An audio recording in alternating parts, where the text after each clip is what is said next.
Yes. I'll talk loud. Okay. I'm Buddy Manning. So this whole thing of Teddy Roosevelt and progressivism and his attack on the shadow government or the invisible government, wasn't this really the battle between the old money represented by Teddy and the new money, what he called the corrupt, invisible government, really just the guys who just made the money now as opposed to him who inherited it? Excellent question. Well, so the question was, isn't this really a battle between old money and new money? I don't know. I mean, you can look at the people who are on the different sides and see. I don't know if I would consider like the muckraking journalists old money, or a lot of people associated with the progressives I wouldn't say are necessarily old money. But I think it's probably better to think of it as a contest between, and I guess I'm taking the progressive side a bit here, but I would say it's a contest between a vision of the role of government as serving the people generally and promoting the public interest, or the role of government as spoils to the winners in the economic arena. So what TR is objecting to is not like new money versus old money. He's objecting to money buying politics. New money. He's objecting to new money. Well, I mean, if old money didn't do that and new money did, then maybe, and I think there's maybe something to be said that, you know, the older money had a greater sense of noblesse oblige and didn't as rapaciously try to turn the political system to its advantage. But, you know, is Upton Sinclair old money?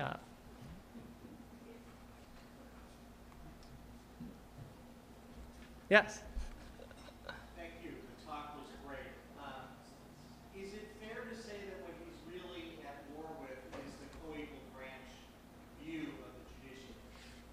And is judicial inferiority as a general matter, or executive disobedience of an adverse court decision, the destination of playing out this TR jurisprudence to its extreme?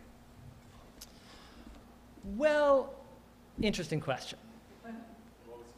So the question was, is TR's ultimate complaint or his ultimate antagonist the status of the judiciary as a co-equal branch of government? And is the ultimate conclusion of his line of reasoning executive disobedience of a federal judicial order? And I would say no to that. Not no so much to the first part, because I think you're actually really onto something there. The whole point of TR's vision of democracy is the people should be able to have their way. And that means the popularly elected branches shouldn't ordinarily be thwarted by judges. Now, does that mean that the executive branch is going to disregard a judicial order? I don't think so, because there are different ways in which you could say, I disagree with our constitutional structure of government. One way you could say it is, the judges are wielding too much power, and maybe we should amend the Constitution to change that. Which, you know, TR might have said. He never really got that far. He did talk about ways of overruling judicial decisions, but this was primarily at the state level rather than the federal level. The other way you could say, I disagree with our constitutional structure of government, is I'm going to break it. You know, I'm going to take the power into my own hands and do what I think is right, regardless of what the Constitution says, which TR never said.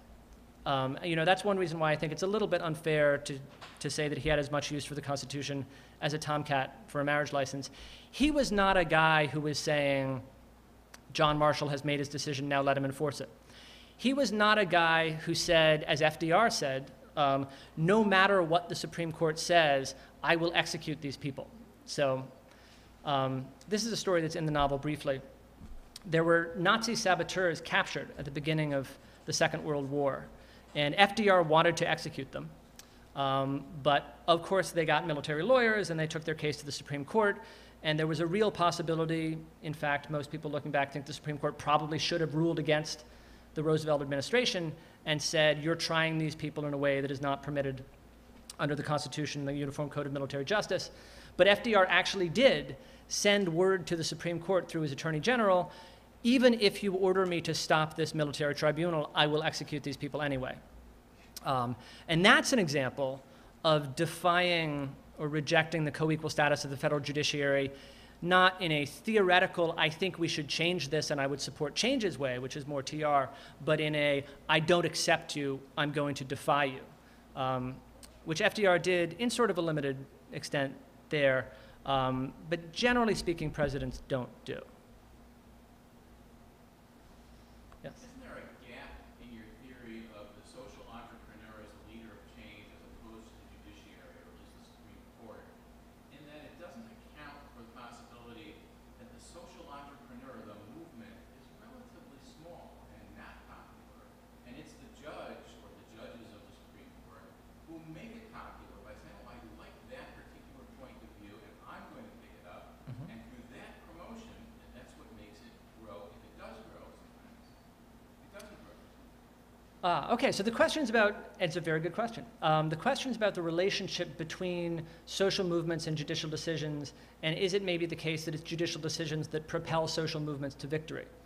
And I think the answer to that is no. I think it's pretty clear if you look at the history of these movements that the judicial decisions follow, because pretty much universally in the early stage of this movement, the movement is coming along, the movement is saying this is oppressive, this is unjustified, this is unconstitutional. They take their claim up to the Supreme Court and they lose. So with respect to women's equality, there's a famous decision, Bradwell against Illinois from like the 19th century at some point, where Illinois does not allow women to practice law. Myra Bradwell challenges this, the Supreme Court rejects her claim, and Justice Bradley notoriously says the natural timidity and delicacy of the female sex evidently unfit it for many of the occupations of civil life. Concurring opinion, Justice of the Supreme Court. So not only does this social movement's claim lose, they get a stinging rebuke from the Supreme Court. Same thing happens with race equality, Plessy against Ferguson. The Supreme Court says to the African Americans who suggest that maybe making them ride in different railroad cars is stigmatizing and oppressive, they say the ultimate fallacy in petitioner's argument is the suggestion that this is inherently stigmatizing. If they think so, that is only because they choose to place that construction on it.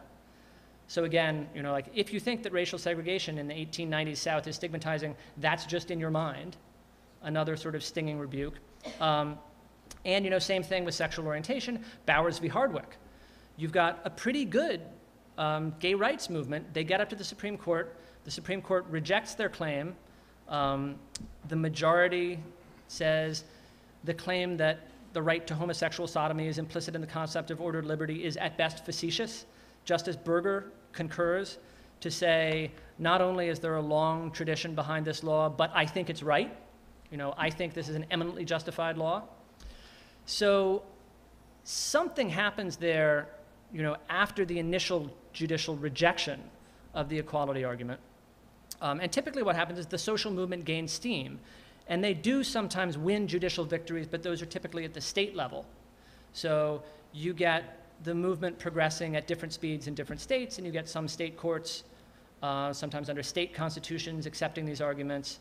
And then finally the US Supreme Court comes in. But I don't think it's ever been the case that the US Supreme Court has sort of plucked an unpopular position and catapulted it into public acceptance. Yeah. What, if anything, do we learn from examining Roosevelt's appointments of judges during his almost 2 terms as president? Anything? Gosh, so the question is, what do we learn from examining Roosevelt's appointment of judges? And I'm not sure. I would have to think about that more. Some of them are, you know, stalwart New Dealers. And in some cases, I think Roosevelt didn't quite know what he was going to get, apart from people who supported the New Deal. So, Teddy Roosevelt. Okay. I know even less about that. I think it's a very interesting question. I'm sure there's a lot to be learned. He also, I guess, didn't always know what he was getting, right? He appointed Oliver Wendell Holmes and then was furious at him and said, I could carve a banana with more backbone than that judge. The answer is I don't know, but I'm sure that someone has done the research. Yes. So you propose this distinction between groups that can defend themselves through the democratic process like corporations and groups that can't, like what I guess would be described as discrete and insular minorities. But there are times where a group is losing through the democratic process, and it would almost seem to be circular to say at that point they're no longer able to defend themselves, even if they're not inherently minority. For example, you could imagine a wave of populist anger targeting bankers, in which they're not a particularly sympathetic group, and they seem to be quite politically powerful, but they're no longer receiving due process because of what the majorities of their elected representatives want to do. How do judges make those distinctions between this is a group that's powerful enough in society that they can be represented through the elected branches, and this is a group that needs the protection of judges? Well, very good question. So discrete and insular minorities is a phrase I'm sure most of you know from the Supreme Court opinion, United States against Caroline Products, footnote 4, where the Supreme Court sets out what is very similar to the theory that I was sketching out here. And the idea there is we're not just concerned about people who lose in the ordinary democratic process, because there will always be losers. We're concerned about particular kinds of groups who systematically will not get their fair shake in the democratic process. So discreteness and insularity, what does that mean? Are those the right characteristics? I spend a lot of time on that in my constitutional law class. But basically what I think it means, the way that I try to explain it, is there are a bunch of different things you might be worried about, a bunch of different sort of predictable pathologies of the democratic process.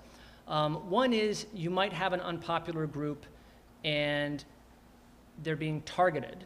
So you might worry about a visible minority, because if your membership in this unpopular group is visible just by looking at you, we can target you. You might also be worried about an invisible minority. So you're a member of some minority group, but I can't tell that just by looking at you. Again, the legislative process might not work well for you because that's the situation in which misunderstandings can persist. So I hold certain stereotypical views about this minority group. Lots of people I know are actually members of that group, but because I don't know that, because they don't tell me, I'm not confronted with counterexamples to my stereotypes, so my misunderstandings persist.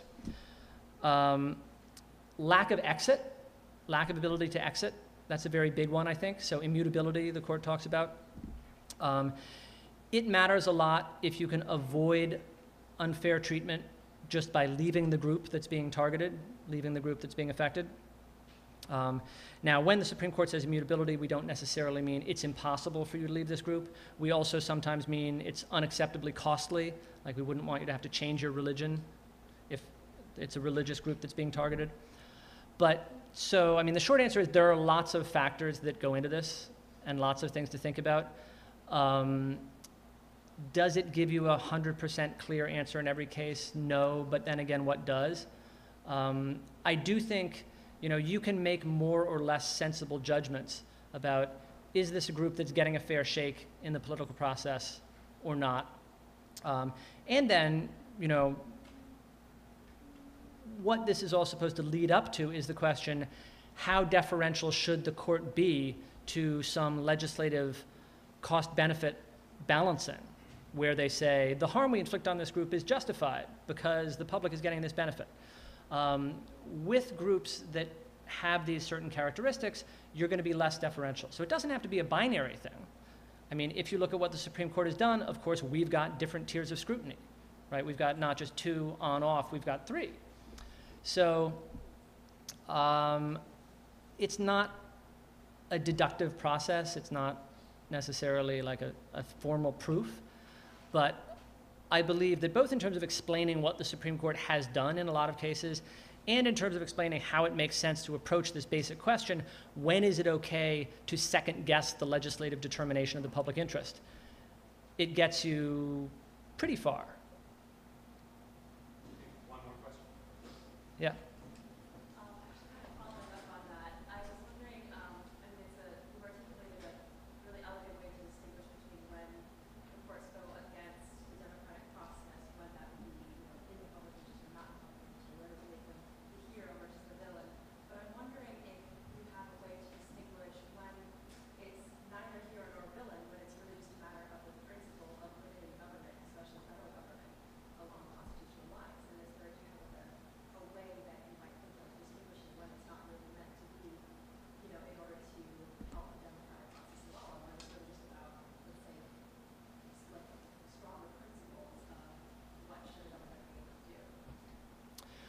Stronger principle. So the question, I'm not sure I can paraphrase that easily.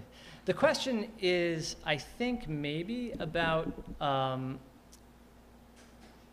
whether there's a difference between enforcement of structural provisions in the Constitution and individual rights provisions. Is that the question? Yes. Well, great question. So a lot of people think that this political process theory that I was just describing comes from Caroline products. It doesn't, actually. It comes from McCulloch v. Maryland. Because in McCulloch v. Maryland, the court confronts, you probably all know this, but I'll say it anyway. The court confronts two different questions. One is, can the federal government create a bank? And the second is, can Maryland tax that bank? And the way that the court approaches those two questions, I start my constitutional law class with McCulloch, because I think this is an example of good constitutional decision-making. Because what the court says is basically, our key question is, how much should we defer to the legislature? And these are two very different questions. With respect to the first question, the powers of the federal government, we're going to be deferential because the states are represented in the federal government. That's one thing they say. Now, this is more true before the 17th Amendment than afterwards. But they believe that the political process will work well to check unnecessary or intrusive federal legislation because the states are represented qua states in the Senate. And then the other thing they say is, this case does not involve one of the great principles of liberty, but merely the question of who, among two governments that are equally the representatives of the people, shall exercise a particular power, which not everyone would agree with nowadays, right? But they seem to be saying there, well, you know, either the federal government or the states can do this.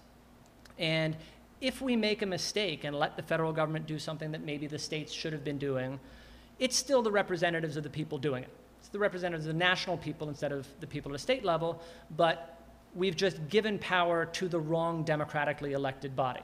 We haven't intruded on one of the great principles of liberty. So that's very interesting. And you know, what I tell my students is McCulloch really prefigures the approach of the Warren Court, because what they're saying is we'll be deferential on questions of federal power. Then you get to the second question, can Maryland tax the bank, where you've got one state imposing costs on the whole nation, right, because they're drawing on federal tax revenues if they can siphon them off from the bank. So you've got a state imposing costs on people outside its borders, people who can't vote in state elections, that is politically weak outsiders.